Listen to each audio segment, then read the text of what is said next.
ഈശോമിശിഹായ്ക്ക് സ്തുതിയായിരിക്കട്ടെ. ഇന്ന് ആത്മീയ ഭോജ്യത്തിൽ നാം വിചിന്തനം ചെയ്യുന്നത് നമ്മളൊക്കെ കൃത്യമായിട്ട് മനസ്സിലാക്കിയിരിക്കേണ്ട ഒരു വിഷയമാണ്. ഗർഭനിരോധനം പാപമാണോ? അതല്ലെങ്കിൽ പാപമാകാതെ നടത്താവുന്ന ഗർഭനിരോധനം ഉണ്ടോ? സഭ എന്താണ് ഇതേക്കുറിച്ച് നമ്മളെ പഠിപ്പിക്കുക? നമ്മളത് മനസ്സിലാക്കിയിരിക്കുന്നത് വളരെ നല്ല ഒരു കാര്യമാണ്. അമേരിക്കയിലൊക്കെ ഞാൻ കേട്ടിട്ടുണ്ട്, ക്ലാസ് റൂമിൽ ടീച്ചേഴ്സ് കുട്ടികളെ പഠിപ്പിക്കുന്ന ഒരു കാര്യമാണ് സേഫ് സെക്സ് എന്ന് പറഞ്ഞാൽ നിങ്ങൾ ആ സെക്സിന് വേണ്ടി നിങ്ങൾ പോകും. ഒരുപക്ഷെ അവർക്കറിയാം നമ്മൾ എങ്ങനെയൊക്കെ പറഞ്ഞെന്ന് പറഞ്ഞാലും ഒരു പോയേക്കാം. അതൊരു സാധാരണ കാര്യമായിട്ട് കാണുന്ന വ്യക്തികളുണ്ട്. ഒരു കാരണവശാലും വിവാഹത്തിന് മുമ്പ് അങ്ങനെ ഒരു കാര്യം എൻ്റെ അടുത്ത് നടക്കില്ല എന്ന് പറഞ്ഞ കുട്ടികളുണ്ട് കേട്ടോ അമേരിക്കയിൽ. ഇനി ഒരു കോമൺ ട്രെൻഡ് മനസ്സിലാക്കിയിട്ടാണ് പറയാറുണ്ട് സേഫ് സെക്സ്.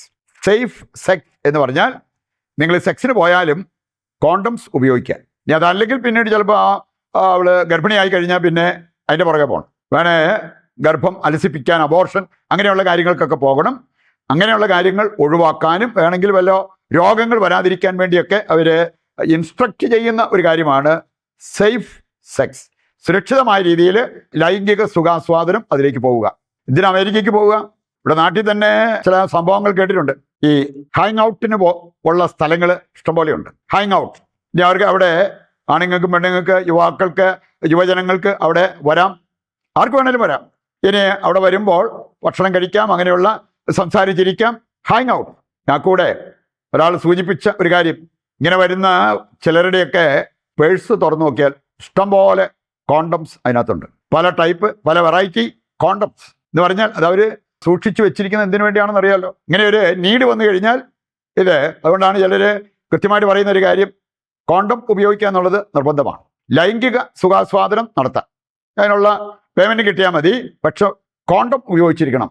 അതൊരു സേഫ് സെക്സ് എന്നുള്ള ആ ഒരു രീതിയിൽ സൂചിപ്പിക്കുന്നത് കാണാൻ പറ്റും. ഇങ്ങനെയുള്ള കാര്യങ്ങളൊക്കെ നമ്മുടെ നാട്ടിലുമായി പോകട്ടെ.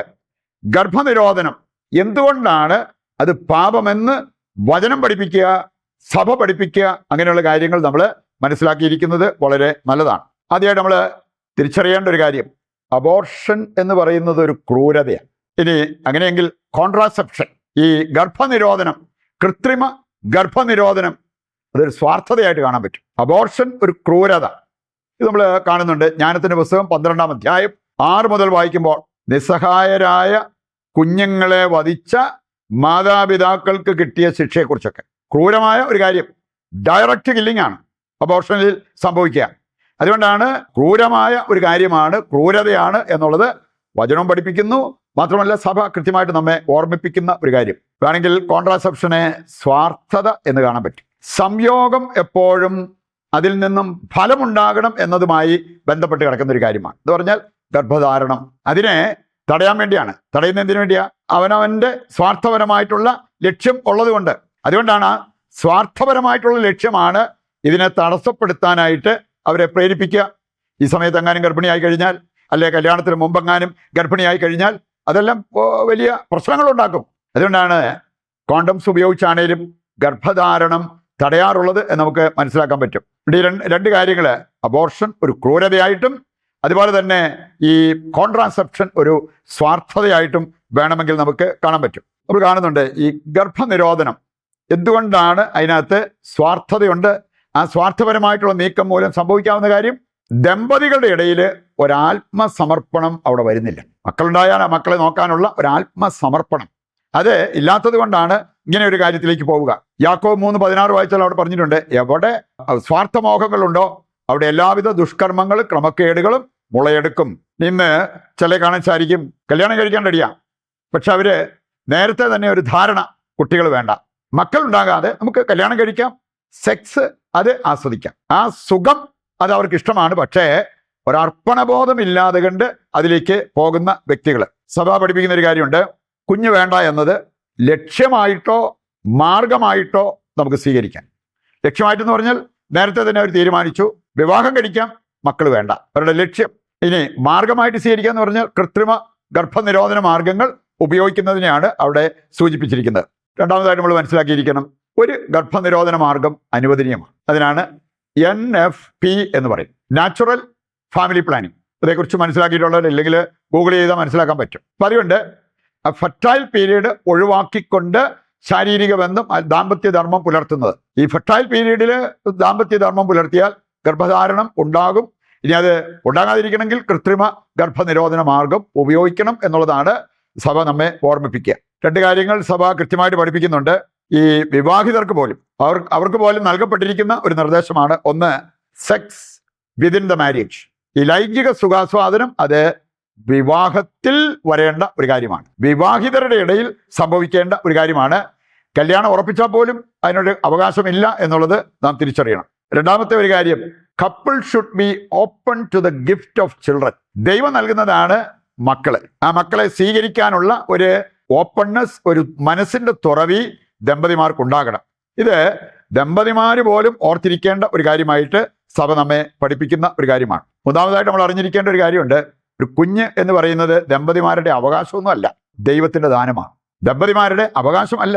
നമ്മൾ കാണുന്നുണ്ട്, അബ്രാഹം കൃത്യമായിട്ട് എല്ലാത്തിനും ദശാംശമൊക്കെ കൊടുത്ത 99 വയസ്സായിട്ട് ഒരു കുഞ്ഞുണ്ടായില്ല. അവിടെയും അവന് ദൈവത്തെ കുറ്റപ്പെടുത്തുകയല്ല ചെയ്തത്. ഞാൻ ഇത്രയൊക്കെ ചെയ്തിട്ട് എന്തുകൊണ്ട് എനിക്കിങ്ങനെ ഒരു അവകാശം തന്നില്ല എന്ന് പറയല്ല ചെയ്തത്, ദൈവത്തോട് യാചിച്ചു. അതിന്റെ ഫലമായിട്ട് ദൈവം നൽകുന്നത് കാണാൻ പറ്റും. അതുകൊണ്ട് ദമ്പതിമാരുടെ അവകാശമല്ല, ദൈവത്തിന്റെ ദാനമാണ് മക്കൾ. നമ്മൾ കാണുന്നുണ്ടല്ലോ, സങ്കീർത്തനം 127 മൂന്നാമത്തെ വചനം, ഉദരഫലം ദൈവത്തിന്റെ ദാനമാണ്. അവരെ കാഴ്ചപ്പാട് നമ്മൾ മുമ്പോട്ട് പോകുന്നെങ്കിൽ മക്കളെ സ്വീകരിക്കാനും അവരെ ദൈവത്തിന് വേണ്ടി വളർത്താനും നമുക്ക് എളുപ്പമായിരിക്കും. ഒരു ഡോക്ടർ പോലും സൂചിപ്പിച്ച ഒരു കാര്യം ഞാൻ ഓർക്കുകയാണ്. ഒരു ഡോക്ടർ അദ്ദേഹം സൂചിപ്പിച്ചൊരു കാര്യം, എൻ്റെ അച്ഛ, ഈ സ്ത്രീ ഗർഭിണിയാകാൻ ഞങ്ങൾ ഒരു കുറവും കാണുന്നില്ല. ഭർത്താവിനും കുഴപ്പമില്ല, ഭാര്യയ്ക്കും കുഴപ്പമില്ല, പക്ഷെ എന്തുകൊണ്ട് ഗർഭിണിയാകുന്നില്ല മനസ്സിലാകുന്നില്ല എന്നാ പറഞ്ഞത്. അപ്പം അതുകൊണ്ട് ദൈവത്തിന്റെ ദാനമാണ് മക്കൾ എന്നുള്ളത് നമ്മൾ തിരിച്ചറിയണം. കൃത്രിമ മാർഗങ്ങൾ ഉപയോഗിക്കുന്നവർ, നമുക്ക് പല ടൈപ്പ് കാര്യങ്ങൾ ഓർക്കാൻ പറ്റും. കോണ്ടംസ് ഉപയോഗിക്കുന്നത്, ട്യൂബ് കെട്ടുന്നത്, പിൽസ് എടുക്കുന്നത്, ഇങ്ങനെ പല കൃത്രിമ മാർഗങ്ങളുണ്ട്. ജനേസിസ്, അതായത് ഉൽപ്പത്തി പുസ്തകം 30:4 വായിച്ചാൽ, മക്കളില്ലാതിരുന്ന റാഹേൽ കണ്ണീരോടെ യാക്കോബിനോട് പറയുന്നുണ്ട്, എനിക്ക് മക്കളെ തരിക അല്ലെങ്കിൽ ഞാൻ മരിക്കും. അപ്പം മക്കളില്ലാത്തവരുടെ ആ വേദന ഒന്ന് മനസ്സിലാക്കിയിരിക്കുന്നത് നല്ലതാണ്. ഇപ്പോൾ പോൾ ആറാമൻ അദ്ദേഹത്തിന്റെ ഒരു ചാക്രിക ലേഖനമാണ് ഹ്യൂമാനെ വീത്തെ. ഇതില് ഇങ്ങനെയുള്ള കാര്യങ്ങൾ, ഒരു മനുഷ്യന്റെ ജീവിതത്തിന്റെ മൂല്യം, അതുപോലെ തന്നെ മനുഷ്യ ജീവിതത്തിന്റെ പ്രാധാന്യം, ഇങ്ങനെയുള്ള കാര്യങ്ങളെല്ലാം അവിടെ പറഞ്ഞിരിക്കുന്ന കാണാൻ പറ്റും. അതിനെ ഹനിക്കുന്ന ഒരു കാര്യമായിട്ടാണ് കൃത്രിമ ഗർഭനിരോധന മാർഗങ്ങളെ അവതരിപ്പിച്ചിരിക്കുന്നത്. നമുക്ക് ആ ഒരു ബോധ്യത്തോടു കൂടി ഇങ്ങനെയുള്ള കാര്യങ്ങൾ ഒഴിവാക്കി ജീവിക്കുവാൻ, അതല്ലെങ്കിൽ ഈ ഒരു പഠനം എല്ലാവർക്കും കിട്ടി, അതനുസരിച്ച് ദൈവത്തിന്റെ വഴികളിലൂടെ എല്ലാ ദമ്പതിമാരും സഞ്ചരിക്കുവാൻ നമുക്ക് ദൈവത്തോട് പ്രത്യേകം പ്രാർത്ഥിക്കാം. കർത്താവിന്റെ വചനം കൊണ്ട് ഹൃദയം നിറച്ചവരാണ് നമ്മൾ. നമ്മുടെ എല്ലാ ആവശ്യങ്ങളും അതുപോലെ തന്നെ നമ്മുടെയും മറ്റുള്ളവരുടെയും പ്രാർത്ഥനാ നിയോഗങ്ങളെ ദൈവകരങ്ങളിൽ ഏൽപ്പിച്ചുകൊണ്ട് ദിവ്യകാരുണ്യത്തിന്റെ ആശീർവാദം നമുക്ക് സ്വീകരിക്കാം. യേശുവേ നന്ദി, യേശുവേ സ്തുതി, യേശുവേ സ്തോത്രം. Hallelujah, hallelujah, hallelujah.